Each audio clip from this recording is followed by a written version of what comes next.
Okay, so this is not the Cosimo De Medici that I'm supposed to talk today, but I thought of also talking about him because he was the, you know, the main root of the Medici family, and he, you know, this dynasty started with him. So he was born in 1389. Actually, he was born more than 50 years. He was born more than a century earlier than Cosimo I the Medici. It's a complicated history. I didn't understand it very well.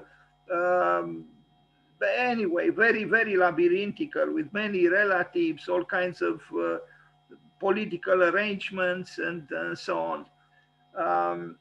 He was also a great patron of arts, of artists and architects, just as Cosimo I the Medici was. So Cosimo di Giovanni de Medici was an Italian banker and politician who established the Medici family as effective rulers of Florence during much of the Italian Renaissance. His power derived from his wealth as a banker, and he was a patron of arts, learning, and architecture. He spent over 600,000 gold florins, approximately 500 million, whatever, whenever this was counted, on art and culture, including Donatello's David, the first freestanding nude male sculpture since antiquity. Despite his influence, his power was not absolute. Florence legislative councils at times resisted his proposals throughout his life, and he was viewed as first among equals rather than an autocrat. And this is a portrait of Pontormo, made by the Mannerist painter Pontormo, who also painted Cosimo I the Medici. Very fine portraits, both by a great Mannerist painter, Pontormo. Interesting, these bankers, you know, they made money, but they also understood that money in itself is not sufficient. Money is just a means towards something else. And then if you get stuck in being obsessed by money, you are stuck in being obsessed about a means, not about a purpose. So he was a patron and confidant of several very important artists. Fra Angelico. Here is a painting by Fra Angelico, a great painter, Fra Angelico.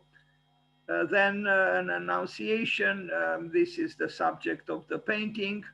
Then the San Marco altarpiece, also, patronized, so to speak, supported by Cosimo de Medici, the crucified Christ, a detail of Fra Angelico, San Marco in Florence, the Day of Judgment, upper panel of an altarpiece. It shows the precision, detail, and color required in a commissioned work. So the Medici family, they sponsored artists. They even paid monthly salaries to those they believed in. And it was a great honor, of course, and a great chance to be sponsored by the Medici, because financially you became very stable. Now, Fra Filippo Lippi, another very important painter, sponsored by Cosimo de Medici, known as Lippo Lippi, was an Italian painter of the Quattrocento, 15th century. I don't know, it's something about the Renaissance. It has this aura, you know, it's still very seductive. But I read that Manfredo Tafuri, for example, tried to rewrite history, the history of architecture, and in a way problematize or question this aura of the Renaissance.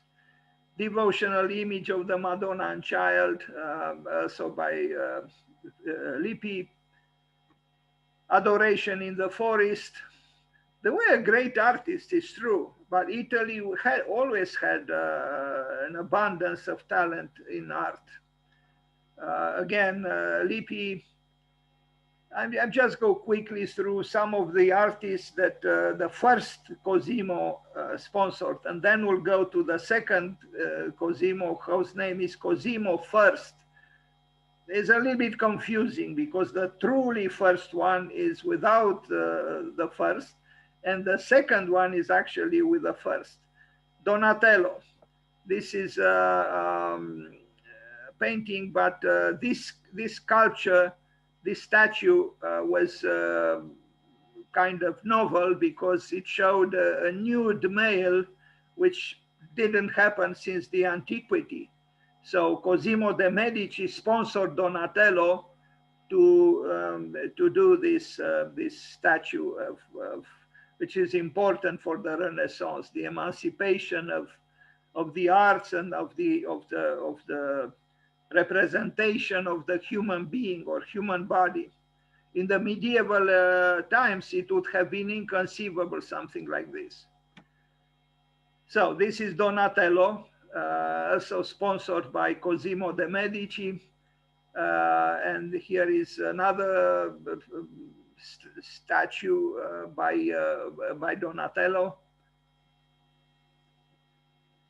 Now, in terms of architecture, the first Cosimo De Medici supported, sustained, and encouraged Michelozzi, who created the first truly Renaissance palace. And you are going to see it is in Florence. But let me read a little bit about him. Michelozzo di Bartolomeo Michelozzi was an Italian architect and sculptor, considered one of the great pioneers of architecture during the Renaissance. Michelozzo was a favored Medici architect who was extensively employed by Cosimo de' Medici. He was a pupil of Lorenzo Ghiberti in his early years and later collaborated with Donatello, the sculptor that we just saw with that David. Known primarily for designing Palazzo Medici Riccardi in Florence, he is often overshadowed by his contemporaries, Donatello in sculpture and Brunelleschi in architecture. He remained for his biographers a shadowy, active, competent, second-rate figure circling around the glowing glory of the two dominant masters. That's Michelozzi.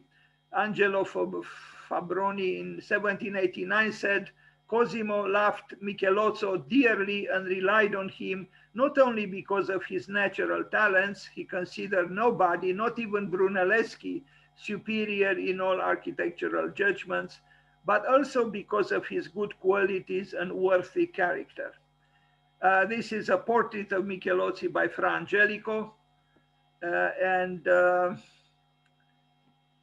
we are going to see this, the Palazzo Medici in Florence, Medici Riccardi is this one. It's a very powerful building, and just around the corner is San Lorenzo by Brunelleschi, the courtyard of Palazzo Medici Riccardi, which is unchanged since that time to the present. He also designed San Marco in Florence, like a monastery.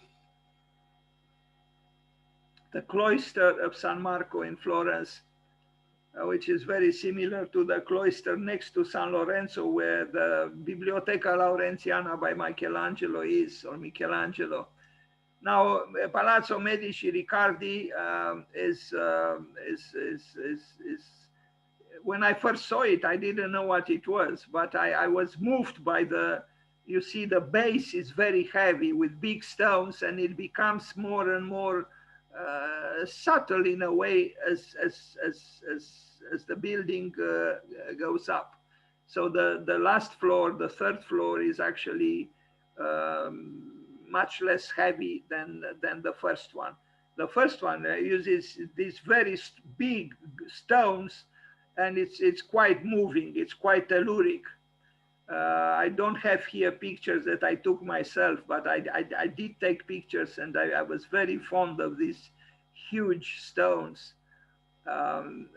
yes, a powerful building.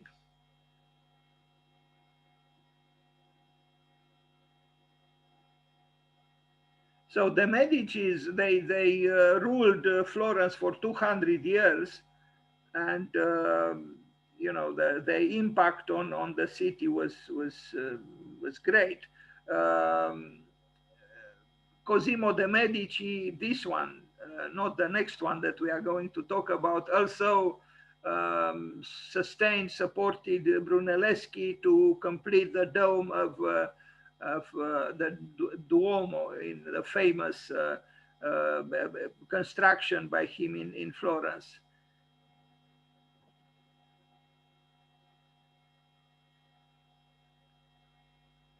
I went to Florence twice with students from Minku, and we found lodgings in a building.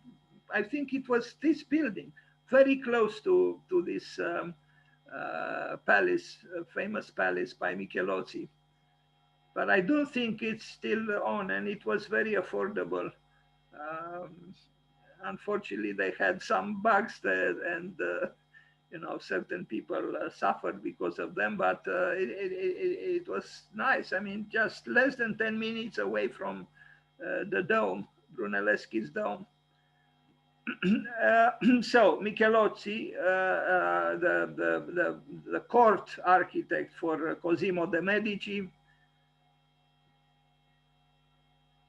if they liked an artist, a painter, or an architect, they would hire that artist or architect and give them a salary, a monthly salary, and commissions. So it was the good life. This is the courtyard of this palace.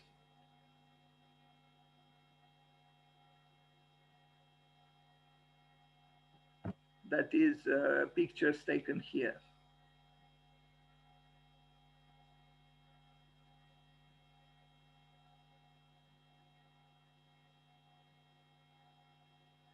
Maybe you know, but Frank Lloyd Wright was against the Renaissance. He said, I admire birth. That is a naissance, but not a renaissance.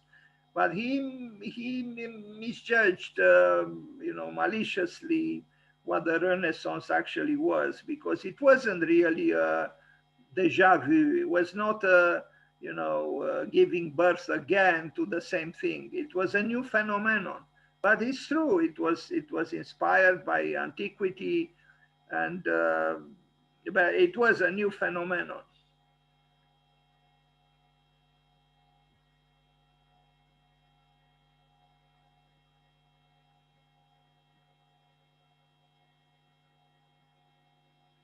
Yes, these huge stones I love.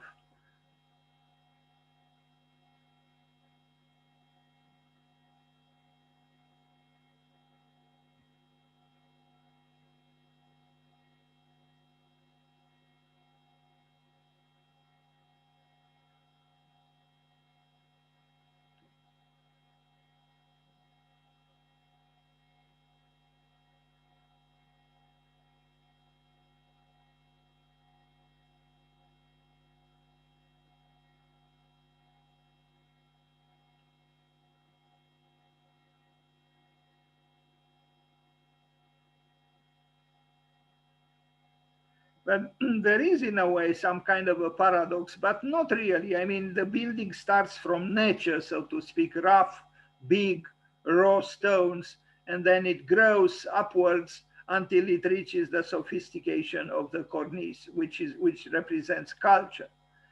So it's from nature to culture, in a way, the transition from nature towards culture.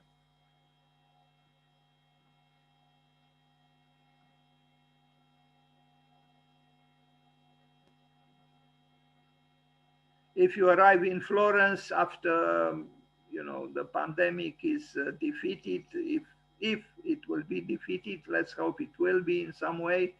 And if you arrive in Florence, next to this palace, right here under this canopy, is used to be a bookseller, and find very affordable fine books on art and architecture and so on.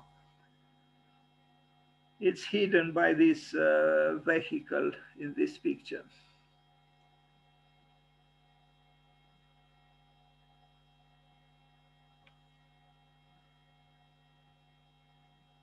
Now, the Medicis didn't live ordinary lives, as you can see. You could have entered with a horse inside this, or on horse inside this large palace. San Marco, but this is not the San Marco, it's the convent of San Marco, not in Venice, but in Florence. The fundamental basis of all monastic compounds built by architects during the Renaissance. This was one of Michelozzo's first and most influential architectural projects in Florence. Constructed at the expense of Cosimo de Medici, the project began sometime between the years 1437 and 1438. Reconstruction included the church, sacristy, cloister, monastic living quarters, and the library. San Marco has been called the first Renaissance church, though it seems to be a compromise between the Trecento tradition and the Renaissance spirit. The plain white walls without frescoes differ from the coloristic tradition of the Trecento and were essential to Michelozzo's architectural concepts and preference for large, unadorned surfaces, subtly articulated by necessary structural members in gray pietra serena. You know, it was in a way the beginning of a renaissance in architecture at that time. Now here there are some decorations which I don't know if they belong to him or they seem to be applied somehow and from more recent times.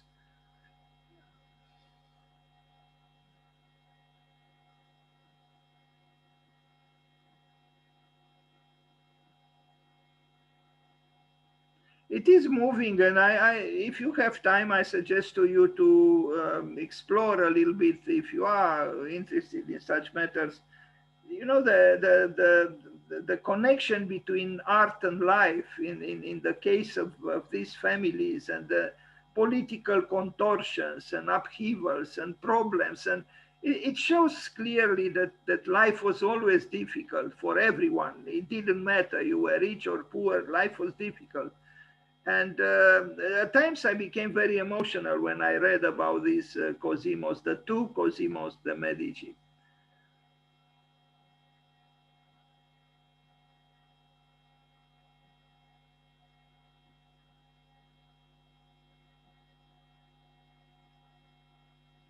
So this is the monastery, the convent, where, you know, Michelozzo built several buildings, not just the church, but also you saw the plan.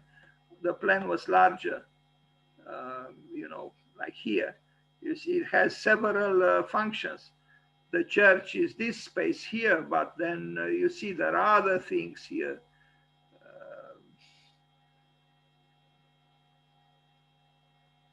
And often the church was in the proximity of a learning building, you know, that a school was connected often to a church. So it was not just about prayer and praying, but also about learning.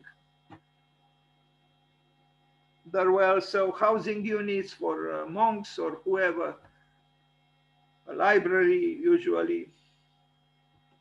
So this is the library.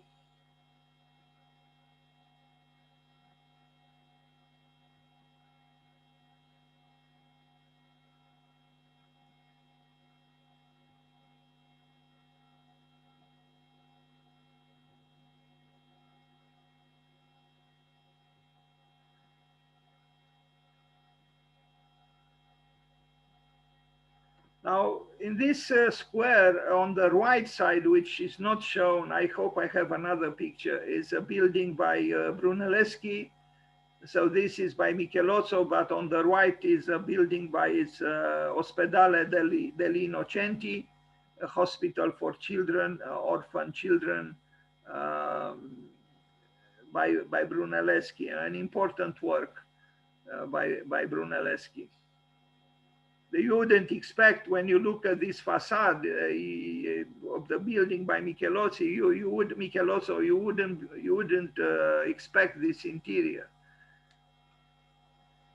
which is quite monumental and dramatic.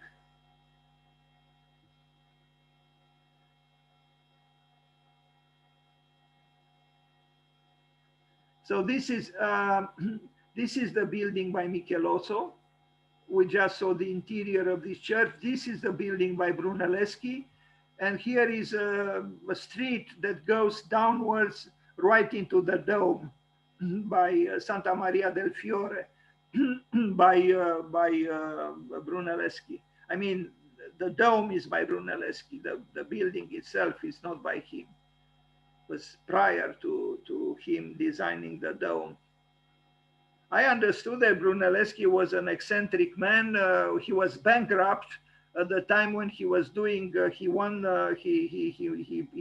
was able to build that dome, and fortunately, Cosimo De Medici, supported him, so he was able to accomplish the very difficult task to cover that. Part of Santa Maria del Fiore. And Alberti said that, in the shadow of that dome, all the population of Tuscany, the region where Florence is, would find room, a metaphorical way to describe how giant this work is. So here we see this bicyclist actually arrives in this square from where the dome is, or Santa Maria del Fiore, and in the front you see the building by Michelozzo, and here on the right is Brunelleschi. Two very important architects. I prefer Brunelleschi, but and he was more famous, but Michelozzo also was a significant architect.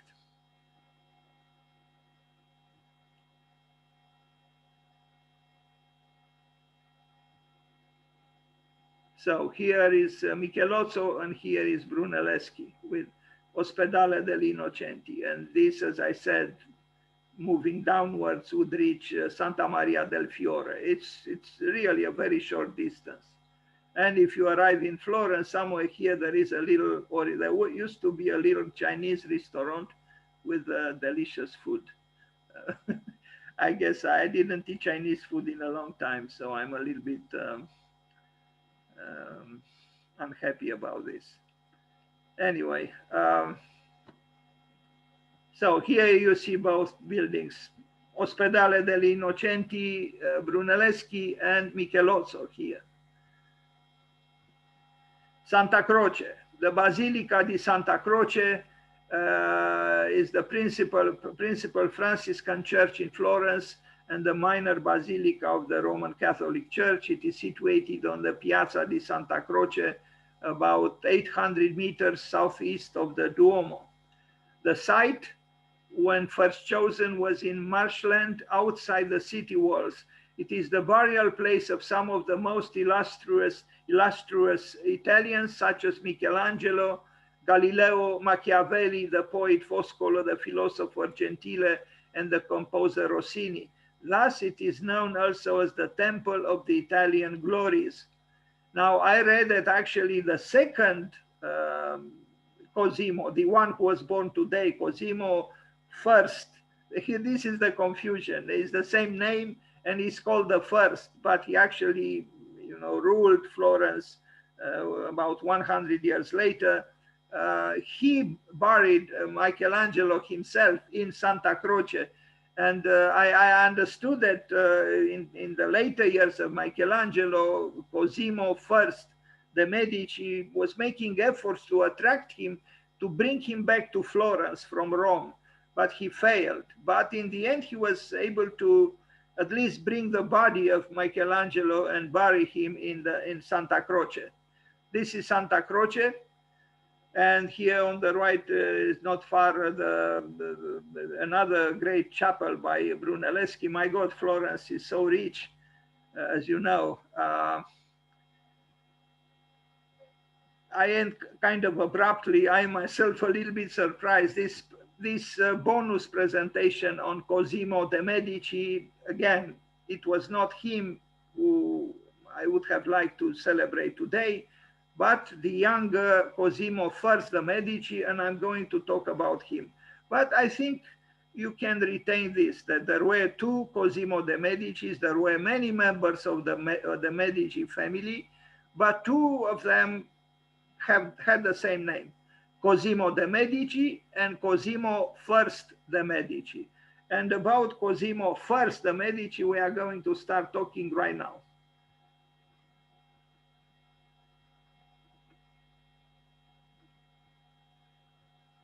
So the only difference between him and the previous one, who was considered and is called the father of the fatherland, Cosimo I, as this number one here, that's all. That's the only difference in their names.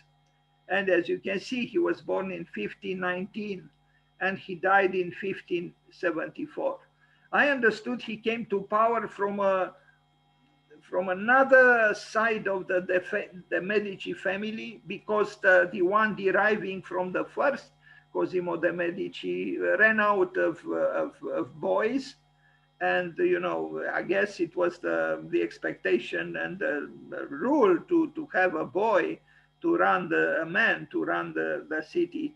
And before Cosimo I de' Medici, there was another de' Medici, Alessandro, who was assassinated at 27.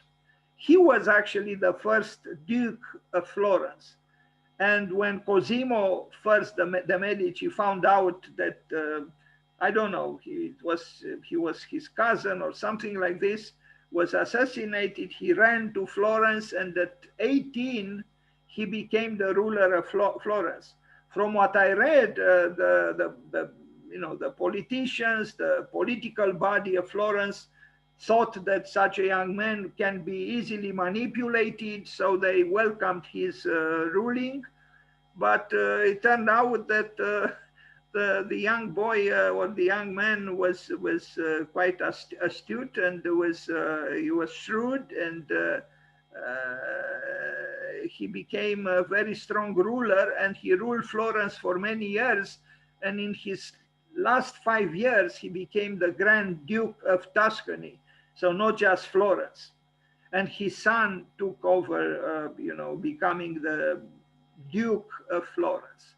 So Cosimo I de' Medici, you see, born today, the 12th of June, 1519, was the second Duke of Florence from 1537. So when he was 18 until 1569, so for quite a long time, 28 years, 32 years, when he became the first Grand Duke of Tuscany, a title he held until his death, that is 5 years later. Cosimo I de' Medici, at about 19 years of age, painted by Jacopo Pontormo. You remember the portrait of the first Cosimo, also painted by Pontormo. And here it is, and I love this portrait. I think it's very, very skillfully painted by a very important Mannerist painter. So he was 19. He was already the ruler of Florence, and many of the portraits of that time showed, the one depicted with a book. I don't know if this was an idealization or it was a matter of fact that people read. Well, I guess today we will be shown not with a book in our hands, but with a smartphone. Anyway, and this is a portrait of him by Bronzino, a pupil in a way of Pontormo, already a grown-up man with an armor, a warrior, and yes, life was always difficult. There were wars, there were killings, there were poisonings, But there was also art, and there was also culture, and there were many things that still Florence finds pride in to this day. Again, this is Cosimo I de Medici, who ruled Florence for more than 30 years, and that was not a little thing.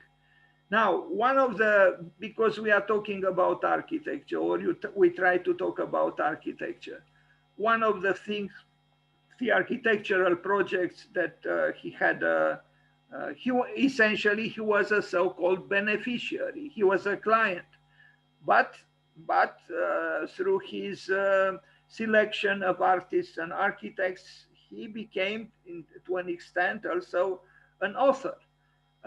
Even if he didn't design necessarily himself. Although I do not know exactly, I understood he was quite involved.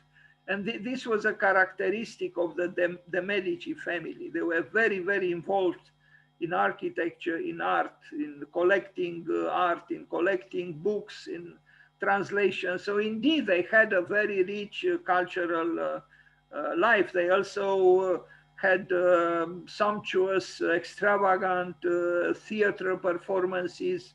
And so it was indeed a lot of interest in culture.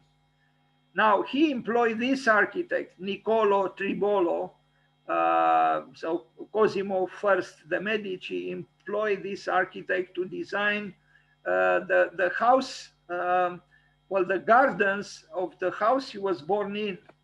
So this architect, Niccolo di Raffaello di Niccolo dei Pericoli, called Il Tribolo, he died at 50, was an Italian mannerist artist in the service of Cosimo I de Medici in his natal city of Florence. It's actually near Florence. And he designed this garden, which I understood even Montaigne mentioned with a lot of positive appraisal.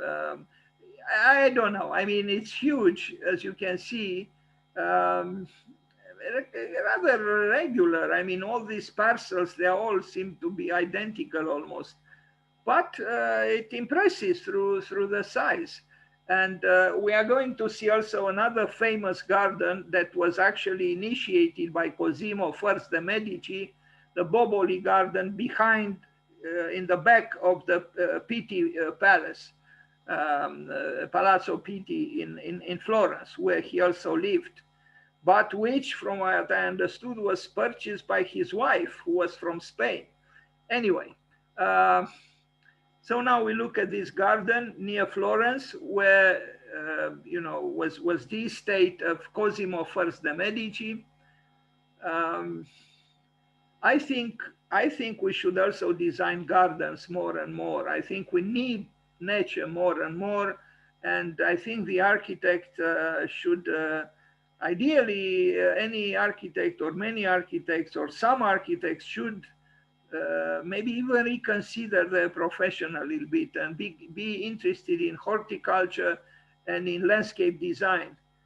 I think we'll need more and more gardens in the world and less buildings. We already built a lot of buildings, but I don't think we have enough nature and enough gardens.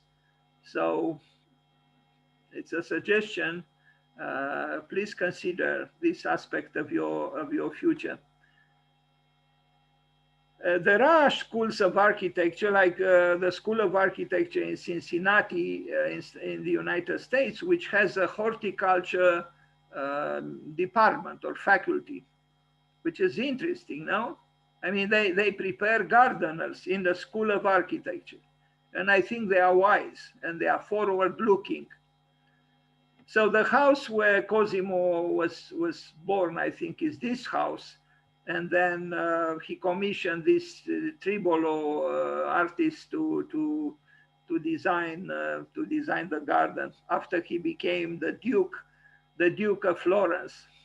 Well, I'm smiling now because I hear myself talking about these issues as if I have a PhD in the Medici families. And no, I don't have, of course. But more and more I get a certain fluency, so to say. I become fluent in such matters because I don't know very well why. I hate banks, I hate bankers, and I hate money, and the money hates me. So, but I like these people because not because they were incredibly shrewd and able to make money, but because they invested in culture, in ideas, in art. And in that sense, I think they are inspiring. Now, this is an interesting statue. It represents actually January, the god of the beginning. I don't know if it's Janus. You know, Janus gave the name to the month of January. I think I will have some more images with this later on. It's part of this garden, and it's done by an important sculptor and architect that I'm going to talk a little bit later about. Also, you know, sponsored, so to speak, by or hired by Cosimo first De Medici.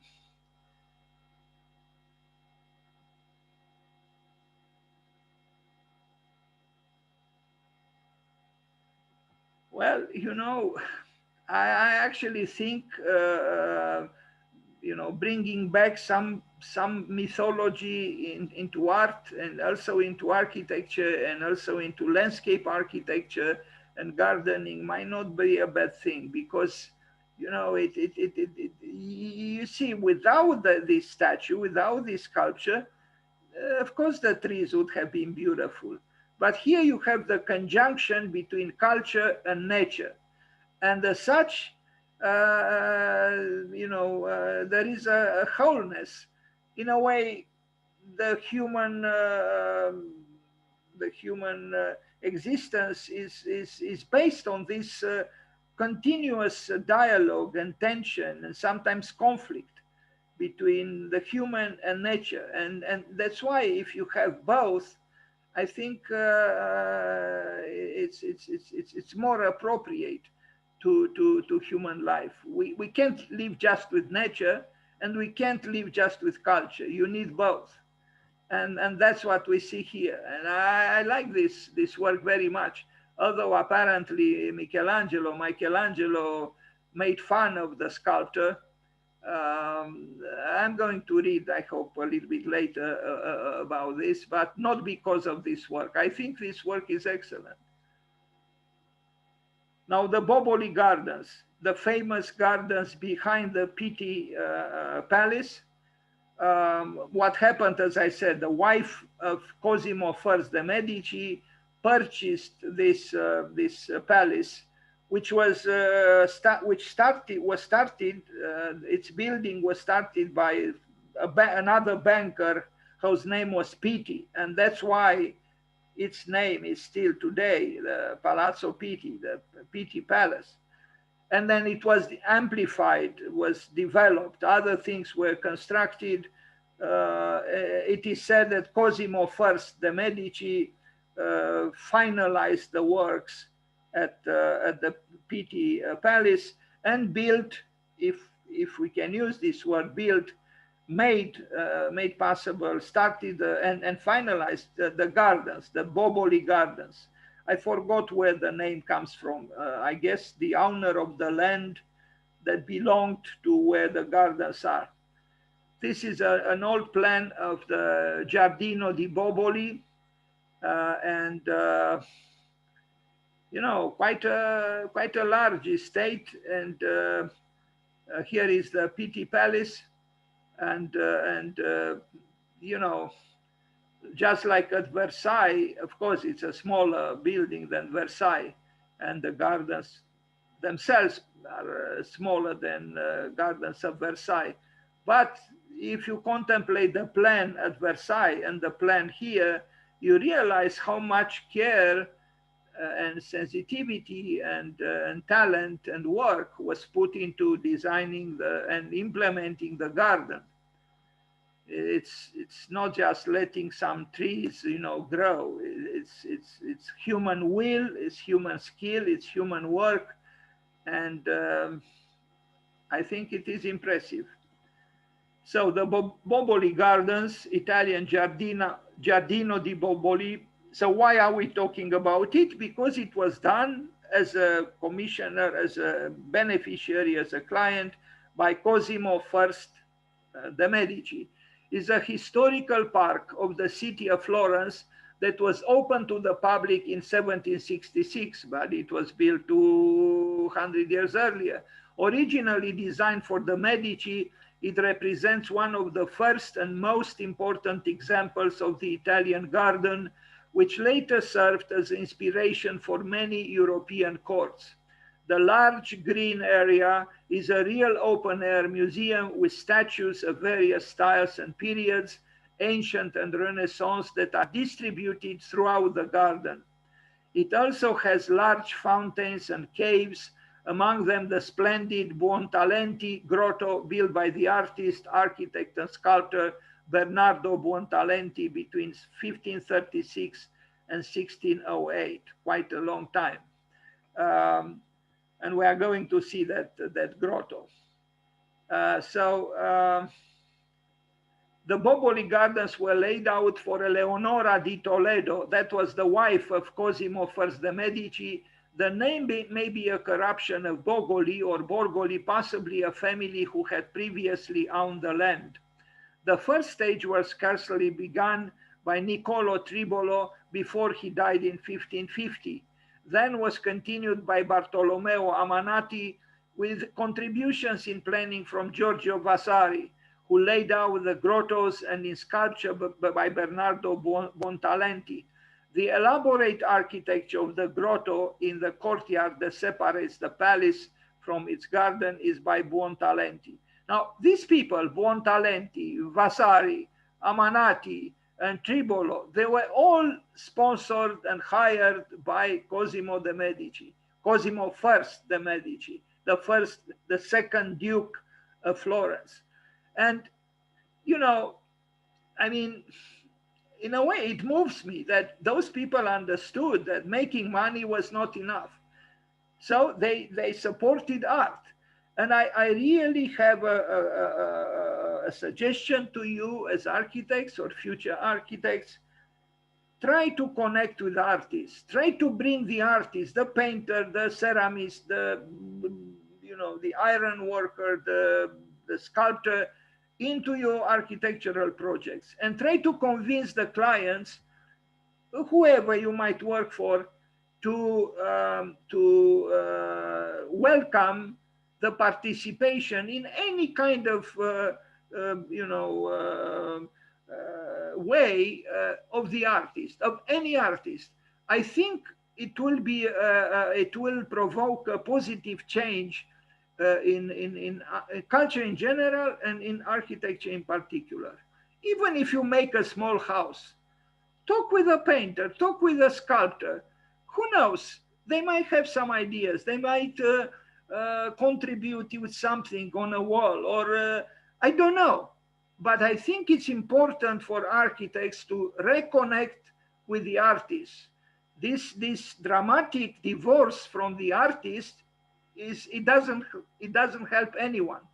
It doesn't help the artist, it doesn't help the architect, it doesn't help the client. It doesn't help society, it doesn't help culture.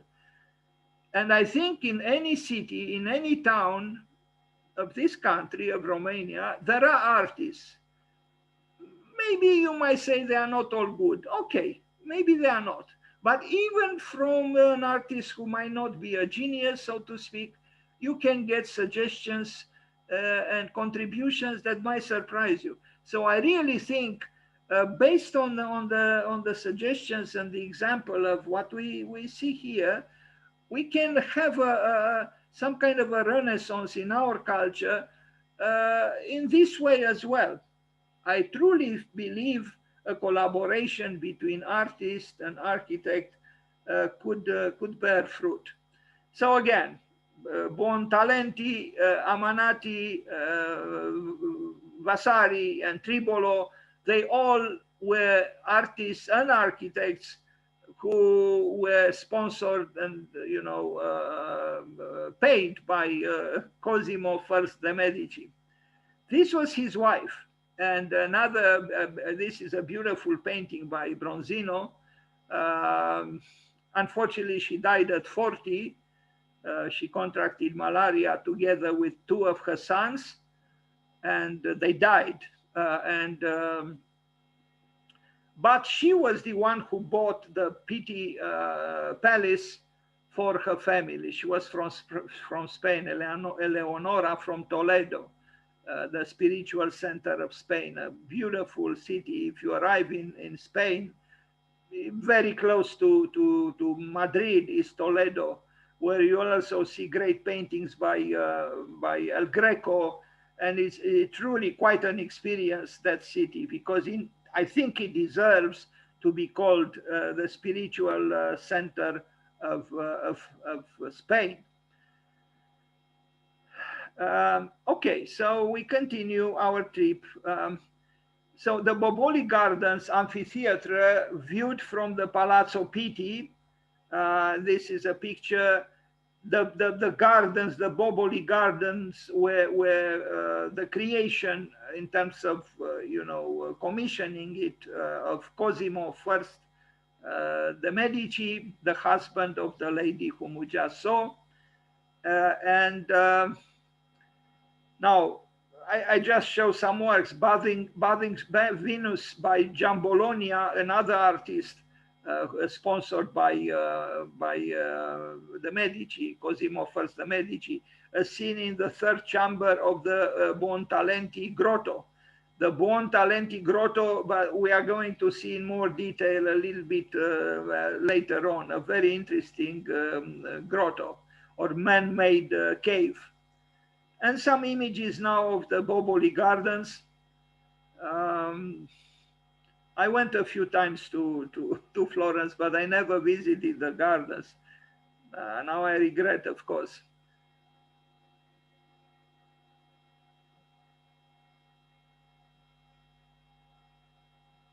Just imagine that we start some kind of a movement in Romania to have more gardens, parks. I think this literal greening of Romania would benefit, but a cultured greening, because we have on one hand the wild nature, and it's nice we have it, and let's hope we stop cutting down trees. But maybe we'll also have, and it's very possible to do very creative, even modern gardens. I showed, and I have a presentation on Teresa Möller, very important Chilean, landscape designer from Chile, who is very modern and abstract. So you can do abstract, you can do very creative landscape design or landscape architecture, as creative as the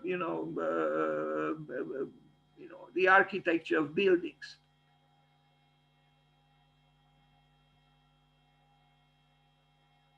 What we see here, there is no difference between the spirit of the garden and the spirit of the buildings. It's a different medium that you work with, but try to imagine these gardens without sculptures, without statues, without fountains. It would be impossible.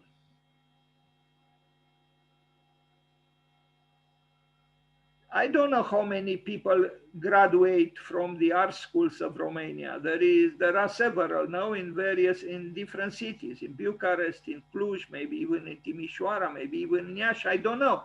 I know of the one in Bucharest and I know of the one in Cluj. Well, what do those artists do after their graduation? For an architect, it's easier to find a job. But what do you do if you studied sculpture? You are condemned to work in the attic of your building all by yourself, supported by no one. You don't have commissions. That's why I'm saying the architect should address an invitation to the sculptor and the painter to work together. And it will benefit also the architect, I'm sure of it. And this was the dream also of Walter Gropius. clearly stated in the manifesto of the Bauhaus, where he said, architects, sculptors, painters, work together, come together. You belong to the same trade, you belong to the same activity. The culmination is the building or the garden for that matter. But all three of them, and maybe even other artists, could contribute to the building, to the garden, and this should be done. There is no reason not to, really. And it's not just, having compassion for the poor artist. It will benefit architecture greatly, the association with some artists.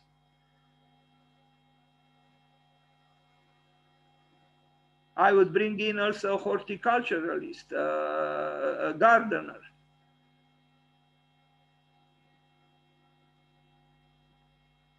Usually we do the garden, if we do a garden, after the building was built. Why not start the other way around? Start with the garden and then do a building to match the garden. Personally, I think in the present, we need, as I said, more gardens than buildings. But if we are to build buildings, let's build them after we build the gardens. Now, the verb to build maybe is not quite appropriate when you talk about creating a garden, but you understand. Anyway, this is the Boboli Garden in Florence behind the Pitti Palace. And it's a vast garden. And, it's almost 5 centuries later after it was created. And no one would contest the beauty that it has.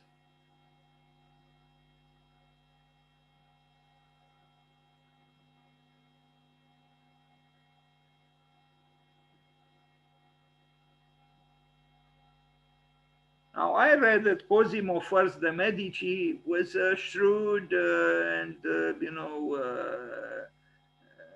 kind of unscrupulous politician, but he commissioned these works, and not just this work. And, so he was a complex man, and I guess most of us are, if we allow all sides of our being to manifest themselves.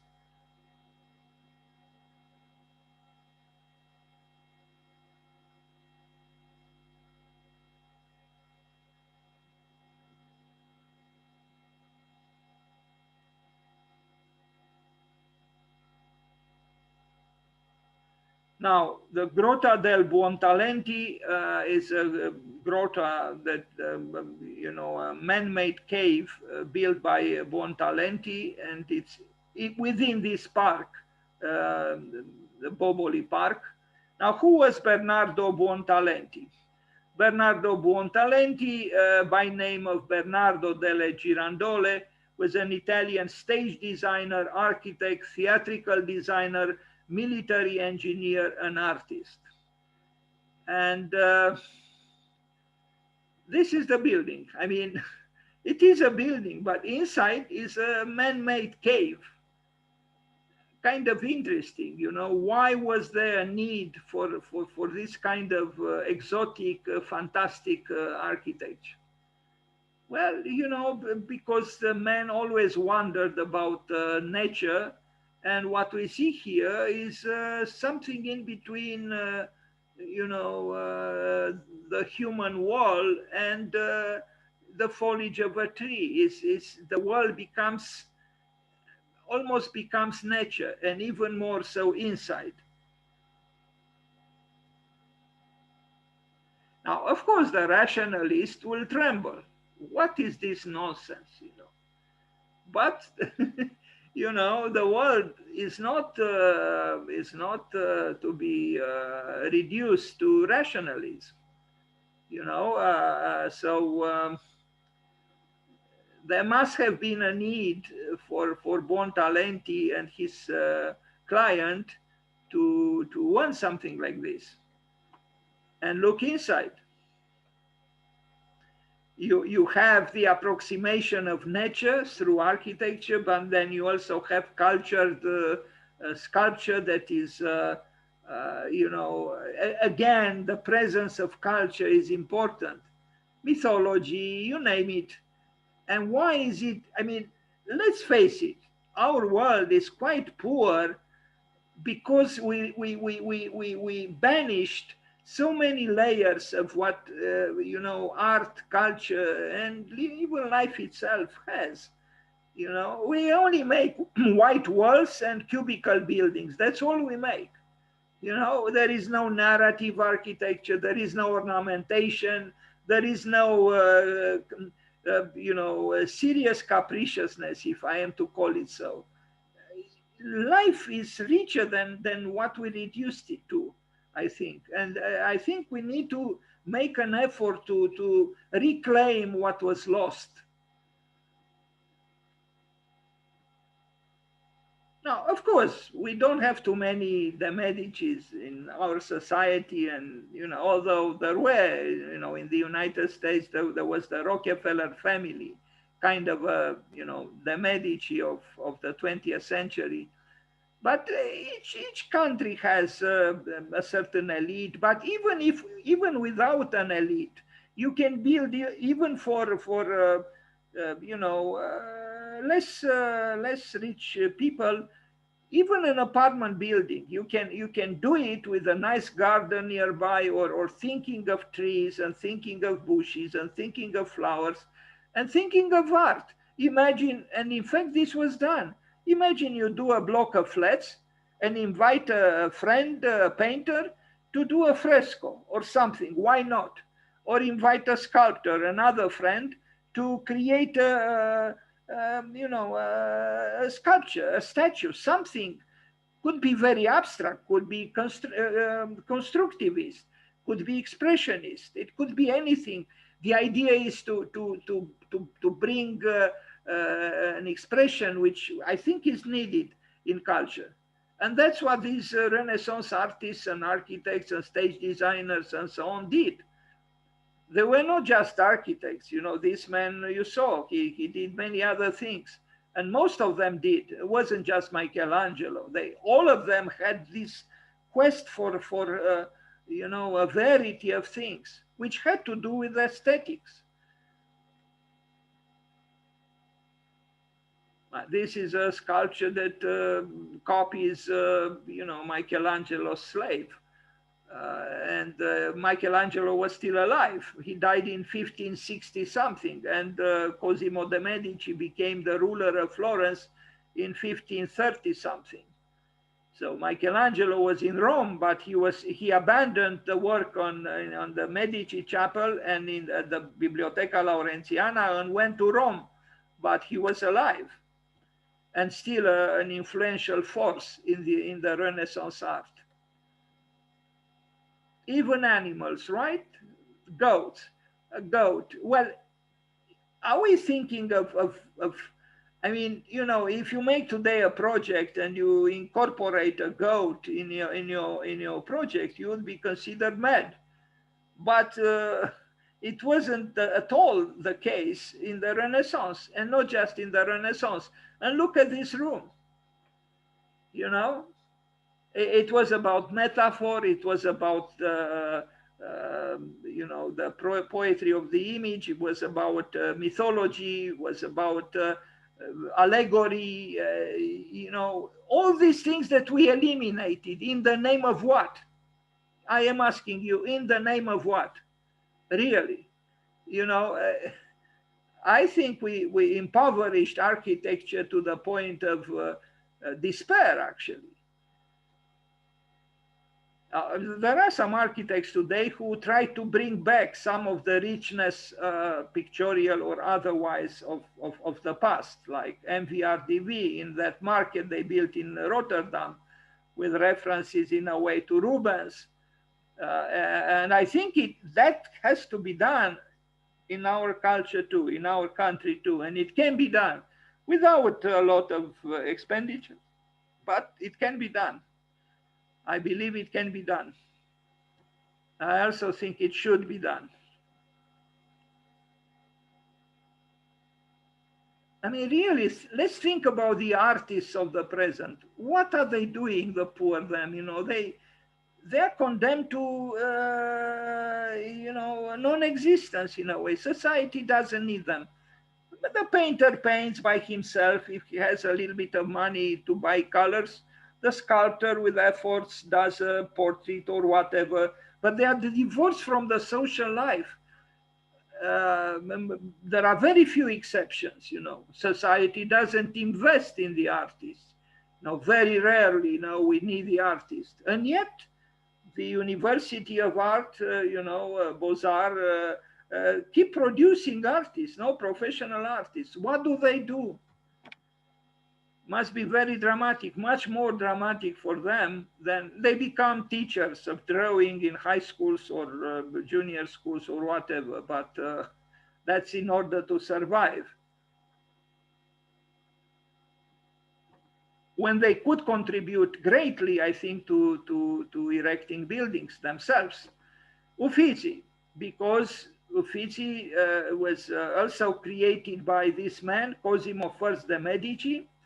And why is it called Uffizi, which means offices?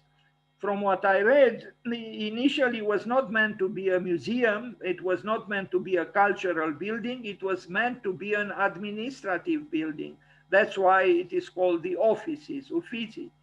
He wanted to bring magistrates there and the archives of the state and whatever.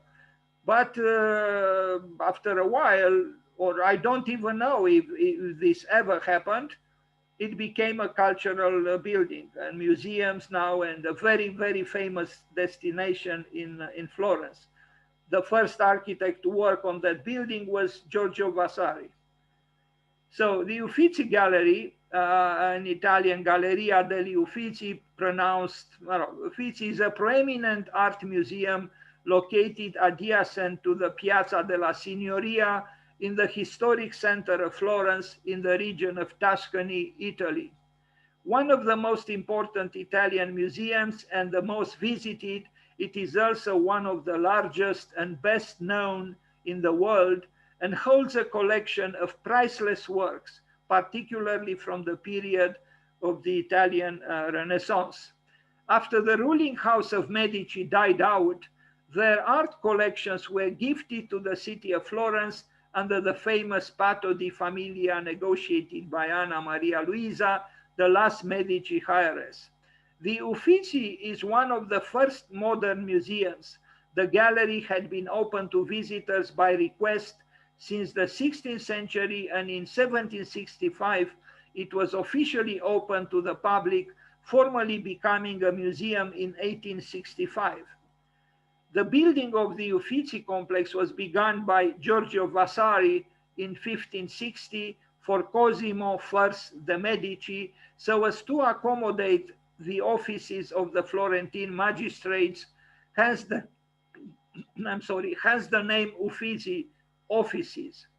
The construction was later continued by Alfonso Parigi and Bernardo Buontalenti. It was completed in 1581.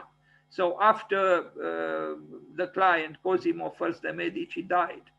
The top floor was made into a gallery for the family and their guests and included their collection of Roman sculptures. The courtyard, internal courtyard is so long, narrow, and open to the Arno. Arno is the river in Florence, at its far end through a Doric screen that articulates the space without blocking it, that architectural historians treat it as the first regularized streetscape of Europe. Vasari, a painter and architect as well, emphasized its perspective length by adorning it with the matching facades, continuous roof cornices, and unbroken cornices between stories, as well as the three continuous steps on which the palace fronts stand. The niches in the piers that alternate with columns of the loggiato filled with sculptures of famous artists in the 19th century. And here it is. It's a known architectural image. Everybody knows about the Uffizi. If you move in this direction, you reach Arno, the river. And if you move in the opposite direction you reach Piazza della Signoria, where actually the Medici family lived. And you know, as we read, this was initially meant to be the offices of the magistrates and other administrative functions of the state, but it became what it became, a museum. And the initial architect was Giorgio Vasari. And then there were the other architects that were mentioned. It's an interesting complex of buildings, and yes, this street-like architecture is powerful, you know, and there are no because there is no vehicular circulation here. It's a street dedicated, and it's nice because it is closed at one end, and then it's perpendicular on the river, and it's long and it's narrow. It came out well, better than probably Vasari initially would have imagined it. It's the street of culture in a way. That's what it is. You know, I mean, let's think about Strada Edgar Quinet, right? Well, its length is it's not much different from what it is here, and it could be the street of culture. On one side, the University of Architecture and Urban Planning, and on the other side, the University of Bucharest. And in between them could be a beautiful, and in fact, there is a project in this sense, but it was not implemented because the former mayor of Bucharest was found guilty of some corruption, and but there was a project for that. But I still think it would be great to free Edgar Quinet Street for culture, particularly because on one hand, on one side you have Mincu, and on the other side you have the University of Bucharest.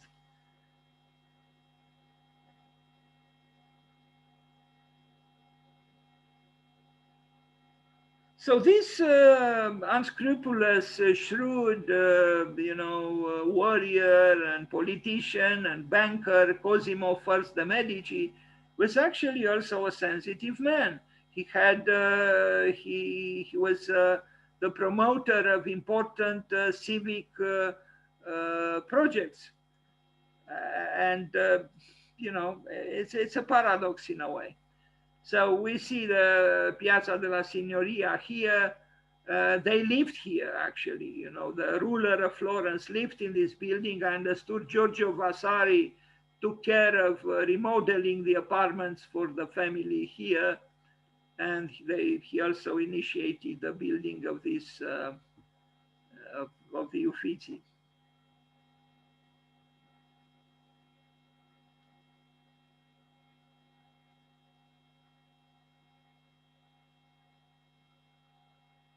So, when we talk about architecture, we usually talk about the architect, right? The author.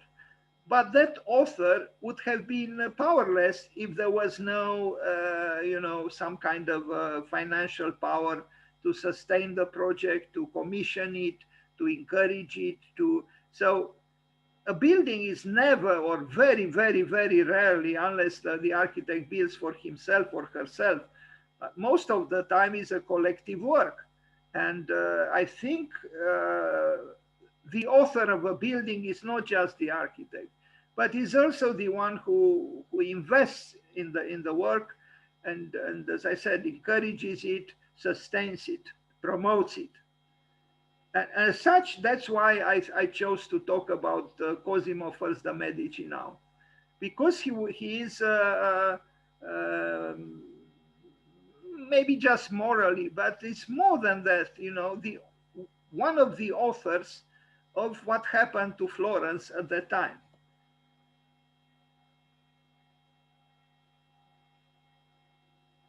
To put it simply, and maybe in a banal way, it was money well spent.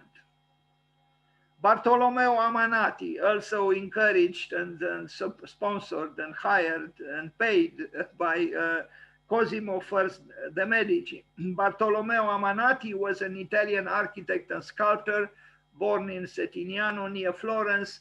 He studied under Baccio Bandinelli and Jacopo Sansovino.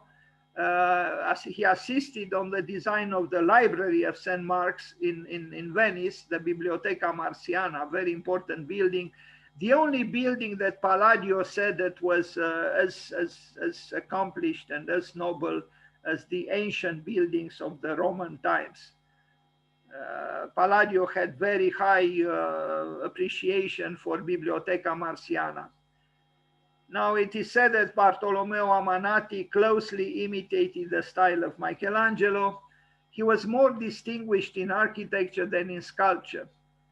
Although we saw that beautiful January, that was by him. Anyway, he worked in Rome in collaboration with Vignola and Vasari, including designs for the Villa Giulia, but also for works at Lucca. He labored during 1558-1570 in the refurbishment and enlargement of the Pitti Palace, creating the courtyard consisting of 3 wings with rusticated facades and 1 lower portico leading to the amphitheatre in the Boboli Gardens. His design mirrored the appearance of the main external facade of Pitti. He was also named consul of Accademia delle Arti del Disegno of Florence, which had been founded by the Duke Cosimo I in 1563. So this shrewd, unscrupulous politician, as some, in fact, Encyclopedia Britannica describes him, he also founded Accademia delle Arti del Disegno of Florence. And that's where this architect was named consul of this academia. Now, the garden entrance of the Amanati courtyard in the Pitti Palace, I think you already saw a picture. Yes, you saw it. It is clear these bankers understood that life is not worth living just making money. As the first Cosimo De Medici said, the one that I started the presentation with, he said, you know, I made a lot of money. I used to know how to make money, but my pleasure was in spending it, and spending it for culture, for learning, for art. The fountain of Neptune, Fontana del Netuno, on the Piazza della Signoria, was also by him, by this architect artist. Unfortunately, Michelangelo criticized it. Is this one? And those of you who visited Florence, you probably remember it because it's right there in this very important piazza or square. Michelangelo said that Amanati, you lost a good deal of good marble here. I guess for nothing. That's what Michelangelo thought. Now, the Fountain of January, which we already saw, and I think is great, whatever Michelangelo might have said, but artists can be, you know, idiosyncratic in their assessments and even malicious. I think this is a great work by this artist and architect, is the statue, the Fountain of January, Fontana del Gennaio, is this one, which you already saw.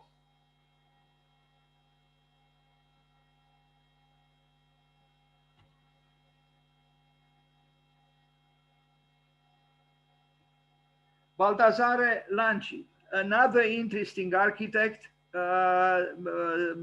hired by Cosimo I De Medici.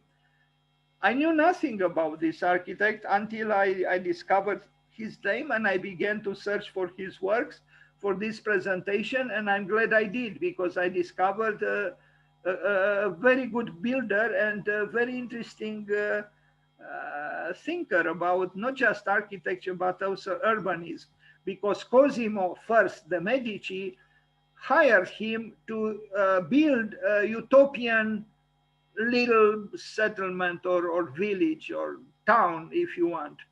And it exists to this day. So Baldassare Lanci was an Italian architect, inventor, theatrical set designer, and master of perspective of the Renaissance period. Born in Urbino, he spent most of his working life in Tuscany. Terra del Sole, the land of the sun, is this utopian settlement, human settlement, how to call it? It's kind of a small village, but utopian, built from zero, kind of like Brasilia in Brazil by Oscar Niemeyer and Lucio Costa. You don't see it very well here. The limits are here. This is the perimeter. It's very regular, and then it has buildings inside. So this is the situation now. So it was built in the 16th century by this architect. This was a plan drawn later, but in essence, it's what it is even now. So it is an abstract plan. Please be kind and turn off the microphone, please, because there is a background noise. Thank you. So isn't it interesting also? And I also think, I mean, for Romanians here, I don't know if there is anyone else who is not Romanian, but I recommend you a great book, which you can buy with 2 lei, 2 rons from the second-hand bookstores in Bucharest. It's called Cetatea Ideală, de Grigore Arbore. It's a very nice little book about ideal planning, and it concerns architecture greatly. And this is what we have here, o cetate ideală, an ideal city. It's small, but it was planned with an ideality in mind, and it was sponsored and paid for by Cosimo I De Medici, and it was built, as you see, in Italy. I wonder if these buildings are still occupied. It's possible some of these buildings are not abandoned, but they are not used. It's very sad, because I personally would gladly live here. There are such magical places in Italy, and not just in Italy, even in Romania, abandoned places.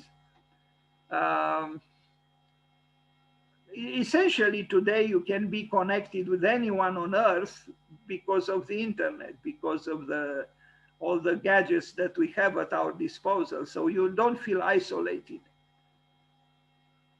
I mean, look at this very interesting building that was built in the 16th century and paid for by the unscrupulous, shrewd Cosimo I De Medici. Now, I don't know if he was like this. That's how Encyclopedia Britannica described him, but I don't know if it was quite like this. Anyway, a fortified city has some qualities, I think. Not because you can still defend yourself in this old-fashioned way, but architecturally, I think it is interesting, as opposed to the modern city with unending sprawling, with the suburbs. This is a self-contained, idealized unit, urban unit. And I lived for a while in Alba Iulia, and there is Cetatea, also a fortified one. And I don't know, it feels good to know that you live in a city which has a center, which has limits, actually.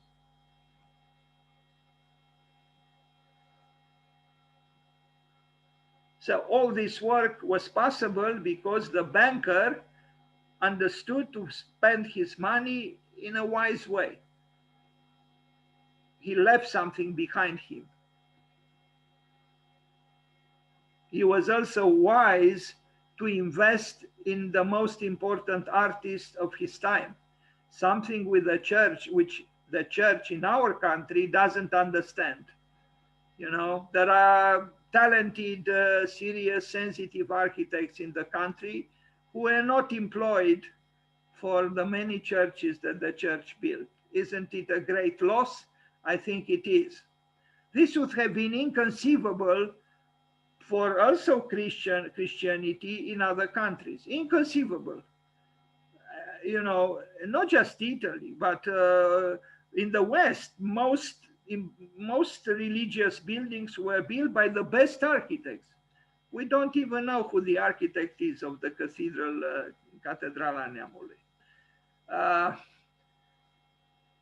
Anyway, look at this. Wouldn't you like to live here? I would. And it looks like nobody lives here. I mean, yes, there are plants here, but it looks like all doors or windows are open. I don't think it is inhabited, this building. And it's very sad because it's very beautiful. I mean, there are people there who masquerade themselves into living in the 16th century.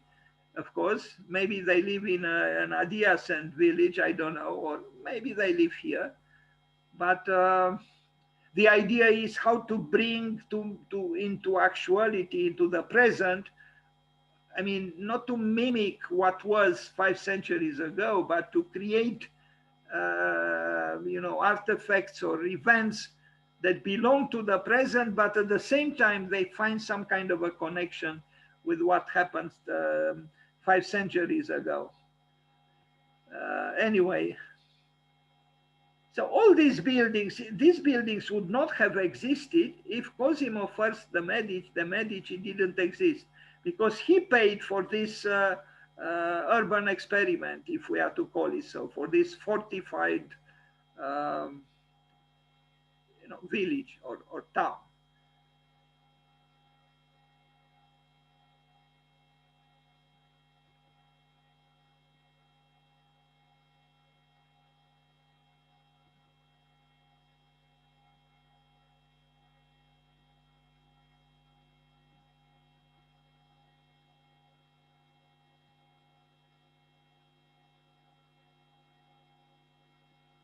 So this picture was taken just last year. I see the 2020.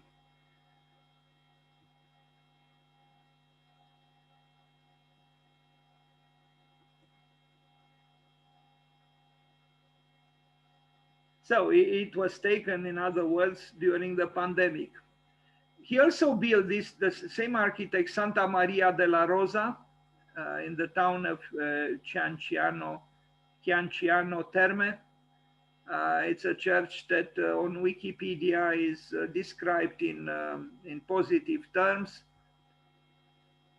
It was left unfinished, but it still has, and again, this is a, you know, almost 500 years old church.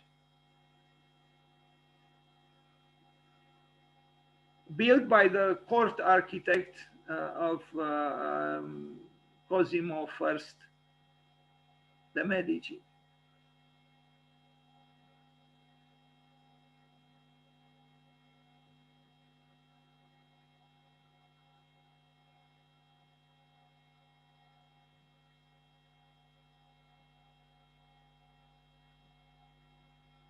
Now, I end the presentation on both Cosimo de Medici with some paintings by this important Mannerist painter, Bronzino, who was also sponsored or hired by and commissioned by Cosimo I de Medici. I end with painting because I think it's important to also know a little bit about the history of painting, and because I think good painting inspires.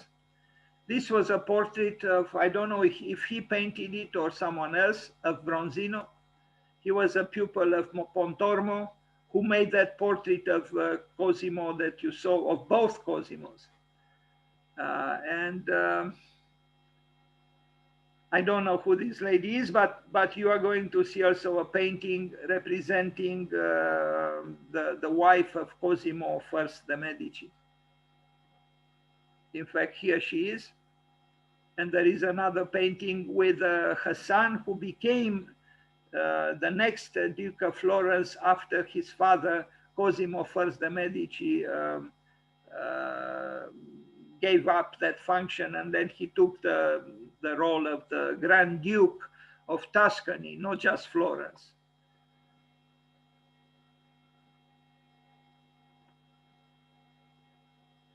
I understood that Bronzino was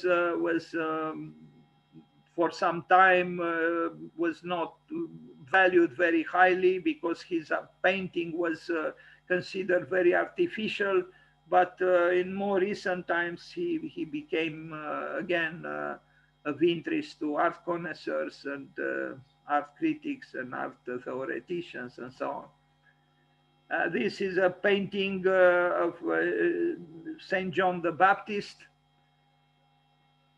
You wouldn't expect this kind of representation of a saint, but why not? He was a mannerist painter. I think this was one of the daughters of Cosimo De Medici. As I said, he lost 2 daughters and 2 sons in 6 years. But he had 11 children, so.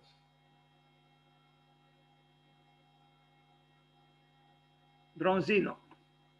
Here she is, Eleonora de Toledo, the wife of Cosimo I de Medici, who died at 40, but her son, Alessandro, he lived, and he became the next Duke of Florence.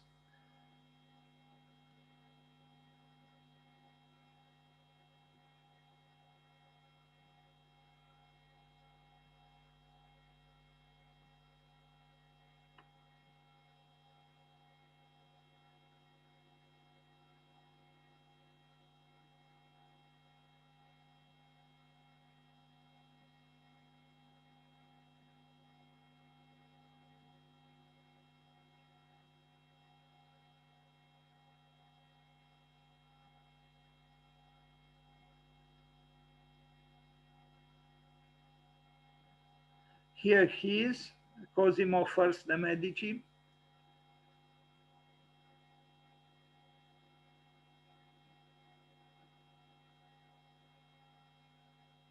Happy birthday to you, sir. I don't know who.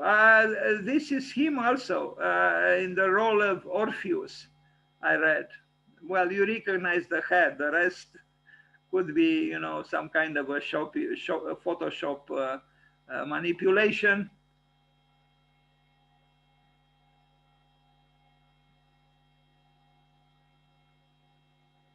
Bronzino, mannerist painter. Court painter for Cosimo I de Medici. And it might be that this is the last image of this presentation, a man with a sculpture or with a statue. Maybe, and hopefully one day that we will also see more often men with statues or sculptures in their hands. That is, will reevaluate the role of art in our lives. Now, the portrait of Laura Batifari, this was the wife of an architect. I hope I chose to write about this. I forgot exactly. Amanati, I think his wife was, or Buontalenti. No, Buontalenti married this lady, Laura Batifari. She was a very accomplished poet. And she left Rome, and she was very sad that her husband wanted them to go back to Florence. And Bronzino painted her in this beautiful, I would say, portrait. And you see the book refers to the fact that she was a poet, a poetess, and apparently a very good and appreciated poet. We should write poems too, I think, you know, if there is a pandemic or not, but I think it's important to express feelings through the art of the words as well.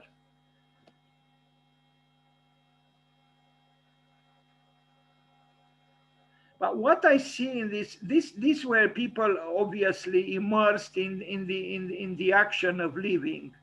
And it was a tumultuous age with wars, with poisonings, as I said, with malaria, with, you name it. But I also see, at least in the paintings, I see vita contemplativa. I see the contemplative life. Now, maybe these are idealized versions of reality, as Bronzino in this case saw it. But I do think, well, anyway, they didn't have TVs, they didn't have HBO, they didn't have Netflix and so on. But they wrote poems, they had books, and they look at the introspective look on the face of this young man, in as much as on the face, on the profile of this lady.